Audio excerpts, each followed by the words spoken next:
Happy holidays to the friends and family of the Badass Agile podcast. I want to let you know that for Boxing Week, there's a sale going on in the store, 15% off all my courses. So go to learning.fusechamber.com to find your next great learning experience, and I want to wish you a very happy and healthy 2026. I don't know about you, but I'm kind of fed up with all of the hair splitting over words that's dominating our practice and our industry on social media. That's this week on the Badass Agile podcast.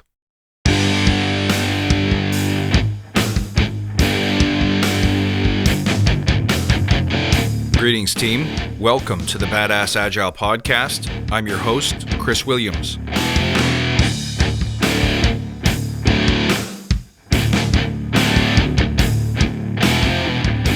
Hello, friend. Thank you for being here. Happy to see you. Our industry is in crisis. There's no denying it's getting harder and harder to find and keep opportunities if you're an Agile coach or Scrum Master. So, of course, we're taking to the streets trying to figure out what went wrong and what's going to make things better. And no disrespect to all of the fine people who are trying to help solve this problem, who refuse to quit, never give up, and keep reaching for a better tomorrow. But I think we're going about it the wrong way. Before we get into it, let's take a moment to remember why we're here. To create an elite tribe of leaders who truly serve their clients and communities by doing what matters and what works, relentlessly chasing value and excellence like a badass. There's so many resources out there about what we need to do to be agile, but we're focused on who we need to become in order to lead teams. So let's hammer down those fundamentals to create a truly unique and powerful force in this industry. Remember, if you like this episode, share it with your friends. Okay, remember that 70s movie called Caddyshack? Ted Knight, the guy who played Judge Smales, had a great line where he stumbles across some people just sitting around at the country club, and he looks at them and says, "Don't you people have homes?" That's the way I feel about people who are stirring up this kind of sentiment on social media, arguing over using the wrong words. Here's a specific case. I saw some people talking about the word accountability and how it was responsible for all of the problems that we're having in Agile, because presumably the word accountability makes people feel bad. I've heard this before. I've heard the word promises, the words like commitment, even the word deadlines come under fire because of the way it makes people feel about their work. I even saw one person comment, 3 simple words, accountability is violence. So I think that's super hyperbolic, and I think you're wasting time sitting around the country club arguing about things that ultimately don't matter. I've been around a bit. I've heard all kinds of words used to convey terrible emotions, hatred, intolerance. And so in many cases, over history, we've changed the words that we use to refer to specific activities or groups of people, or even physical or mental conditions. The word takes on a negative, hurtful charge, so we ban the word. But of course, what happens next is whatever word we use to replace it with now becomes the dangerous and violent word. Why? Because it's never the word. It's the sentiment behind the word, which of course just travels from phrase to phrase over trends and over time. If you don't change the root cause of the problem, then you can change the words all you want. Nothing will actually get any better. Now, people who don't like the word accountability probably have one of 2 issues. Either you've been traumatized by the word because someone used it as a weapon in the past. Well, that's bad leadership, and that's on them. So we could change the word to responsibility, commitment, or even just doing your job. Because you know what doesn't go away? The actual accountability. I've said this a million times, usually around the topic of estimation, but if you bring your car into a mechanic because it's making a funny rattling noise, or it's bumping, or it's doing something weird, it accelerates, jerky, whatever, your mechanic will say, "Okay, we'll have a look, and we'll let you know." Well, to the curious, especially the budget-minded, the next thing out of your mouth is going to be, "What do you think it could be? You ever seen anything like this before? And what do you think ballpark the range is for fixing it?" Imagine if your mechanic turned to you and said, "I don't know. I'll let you know when it's done." To which you reply, of course, "Well, okay, well, when will that be? When's it going to be done?" And your mechanic replied once again, "I don't know. I'll let you know once it's finished." That's not acceptable. Most people can't handle that kind of uncertainty in their finances, not to mention the disruption to their transportation means and your schedule and all the other impacts. Well, if you won't put up with it, what makes you think that the people that you work for are going to be any happier about not wanting to commit to deadlines, costs, somehow, some way? Give me a ballpark, right? That's what you usually plead when they tell you they don't know till they get it up on the lift. You say, yeah, but I mean ballpark. What's the least it could cost? What's the most it could cost? Those are fair questions in business. Now, the second reason why you might not like the word accountability is that you somehow don't believe that picking up that sticky with a task on it and attaching your name to it and saying, I've got this one's me, is actually making a promise to your team, a promise that you're accountable, that you're putting your hand up for fulfilling, no matter how trivial that may seem. I don't care what you believe about words, much less what you like about words. If you have a parenting job within your family, let's say, you're responsible, you're accountable for the health, the safety, the growth of your child. That's just the deal.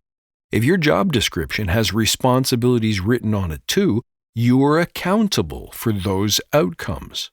If your performance measurements have rewards tied to certain behaviors and results, I'm sorry, but you're accountable for those too.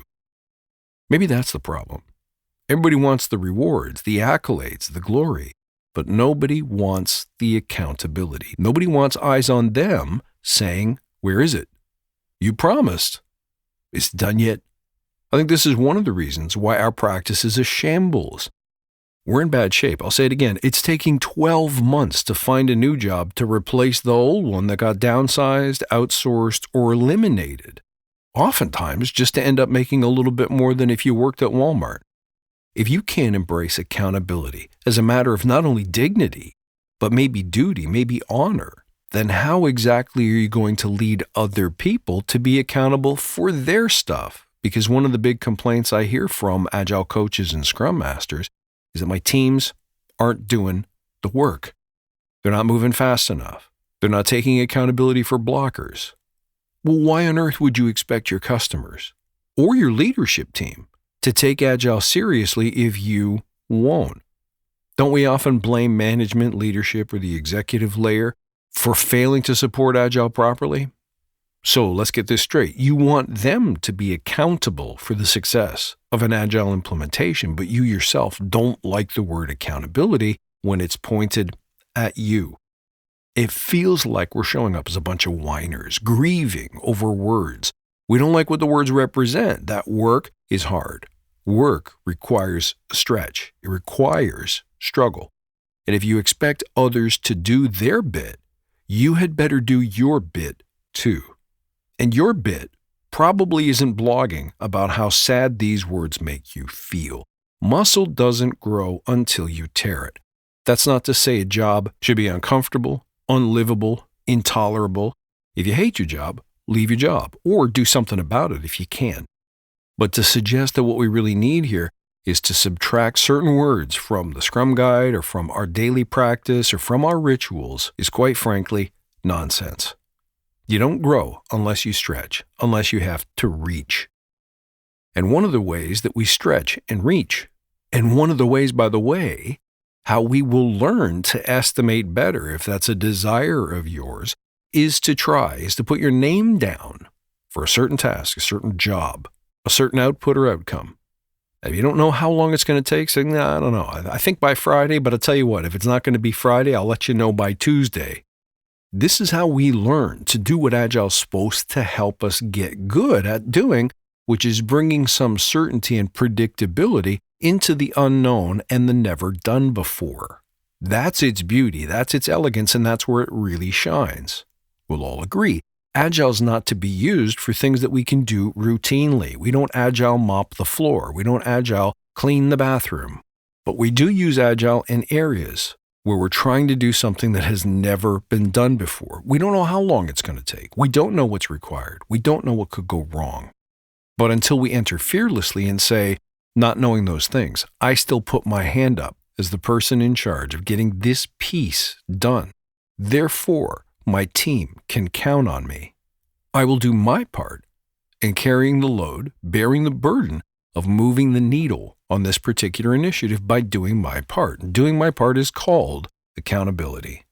Imagine how we look, occupying the halls and spaces of a professional office setting, protesting the word accountability as violence, and using 2/3 of every second Friday to hold a fully costumed Darth Empathy retrospective as if those kinds of behaviors and attitudes are going to help a dying practice. So how about we put the social media down and get back to work? I guess I sound like a little bit of an old guy, but I am a little bit of an old guy. Work is called work for a reason. If it were easy, everyone would be doing it, and we'd have no business demanding premium paychecks to roll into the office every day and get it done. I like the word accountability. I love the word accountability because I think it's swelling with honor. Accountability is a matter of pride. It's what we choose to commit to. And commitment is the foundation of delivery. You can't evolve without commitment. You can't innovate without commitment. And I think it's impossible to add value and therefore to be valuable without commitment and accountability. I've had people reach out to me before to say, can you stop using the word strength or stop using the word accountability or stop using the word done? And the answer is no. Because I think accountability, commitment, responsibility, duty is so core to what we do as practitioners that to take the word out removes all of the superpower from what we do. And in 2026, that is not something that we need more of. So what about you? What do you think? You can reach out at the coordinates in the show notes below. Don't forget to check out my offerings at learning.fusechamber.com. You can find me at badassagile.com. And let me know what you think of this episode. I look forward to seeing you next time, my friend. I want to thank you for being a listener. And until then, stay badass.